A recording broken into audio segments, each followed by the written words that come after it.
Legenda Danau Toba. Cerita dari Sumatera Utara. Pada zaman dahulu, hiduplah seorang pemuda bernama Toba. Kehidupan Toba dari hari ke hari sangatlah miskin. Maka dari itu, kesehariannya sering ia gunakan untuk memancing ikan untuk makan sehari-harinya. Suatu hari, saat Toba sedang memancing ikan, di tengah lamunannya menunggu ikan memakan umpan pancingannya, tiba-tiba Toba terkejut. Ia melihat sesuatu yang amat menyilaukan menggerak-gerakkan pancingannya.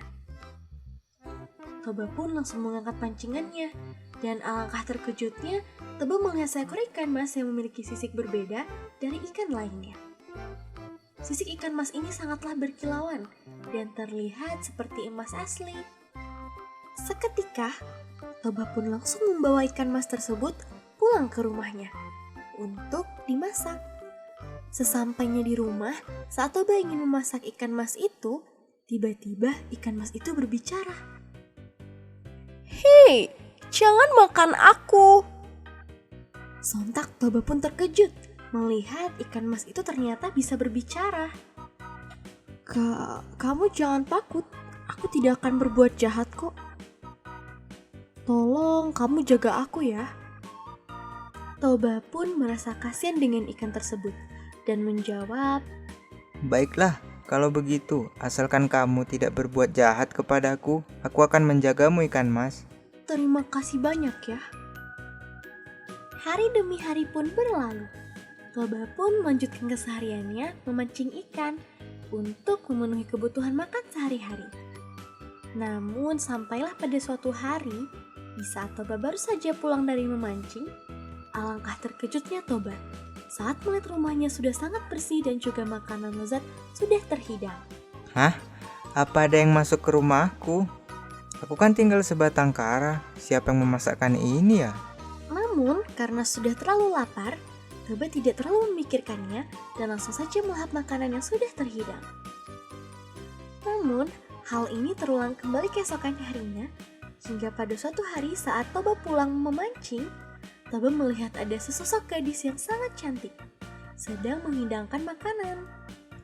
Toba pun seketika sangat kaget dan langsung bertanya, Siapa kamu? Mengapa kamu menghidangkan makanan untukku?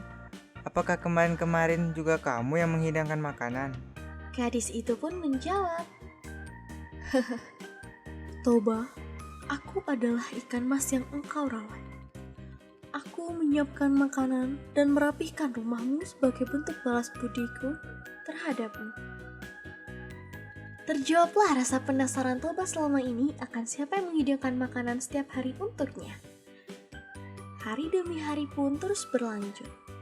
Toba pun sudah tidak keheranan lagi melihat makanan yang sudah tersaji setiap kepulangannya selepas memancing. Hari demi hari terus berlanjut. Toba pun semakin kagum akan kecantikan dan sifat dari sang gadis yang sangat cantik. Ternyata tidak hanya cantik, tetapi gadis ini juga sangat rajin. Hingga pada akhirnya, Toba pun mencoba untuk memberanikan diri untuk mengajak gadis tersebut menikah. Hei, setelah sekian lama engkau selalu menghidangkan makanan dan membereskan rumahku, bagaimana kalau kita menikah saja? Baiklah Toba, jika kau ingin menikahiku, aku akan membeberkan 3 syarat untukmu, jawab sang gadis. Apa itu syaratnya? Aku akan berusaha sekuat tenaga untuk memenuhi syarat tersebut. Pertama, engkau tidak boleh memberitahu siapapun tentang identitasku sebagai ikan. Kedua, engkau juga tidak boleh memakan ikan. Dan yang ketiga, bila mana nanti kita mempunyai anak, jangan pernah sekali-kali engkau memanggilnya dengan sebutan anak ikan. Bagaimana? Apakah engkau menyanggupinya, Toba? Baiklah, aku sangat sanggup untuk memenuhi syarat tersebut. Mereka pun menikah dan hidup dengan bahagia. Toba membuka sebuah usaha toko kelontong dan usaha tersebut juga sangat maju berkat bantuan dari sang istrinya. Hingga tibalah saatnya mereka dikaruniai seorang anak laki-laki. Mereka pun memberikan nama anak itu dengan Samosir. Samosir sangatlah nakal. ia sangat sering membuat ayah dan ibunya kerepotan akan perilakunya. Sampai pada suatu hari, Toba meminta tolong pada Samosir untuk membelikannya nasi bungkus. Karena saat itu Toba sedang sangat kelaparan saat berada di tengah kebun miliknya. Namun setelah menunggu berjam-jam, Samosir tak kunjung datang. Toba pun yang sudah resah memutuskan untuk mencari Samosir. Toba pun terkejut dan seketika naik pitam ketika melihat anaknya bukan menjalankan amanah ayahnya, malah main-main di sungai. Karena perutnya yang sudah lapar dan emosi yang sudah tidak bisa ditahan, Toba pun spontak dan tanpa pikir panjang langsung membentak Samosir. Samosir, bandel sekali kamu ini. Dasar anak ikan. Samosir yang mendengar bentakan ayahnya seketika menangis keras dan langsung berlari menuju rumahnya. Sesampainya di rumah, ibunya heran melihat Samosir yang menangis keras dan tidak seperti biasanya. Samosir, apa yang terjadi padamu, nak?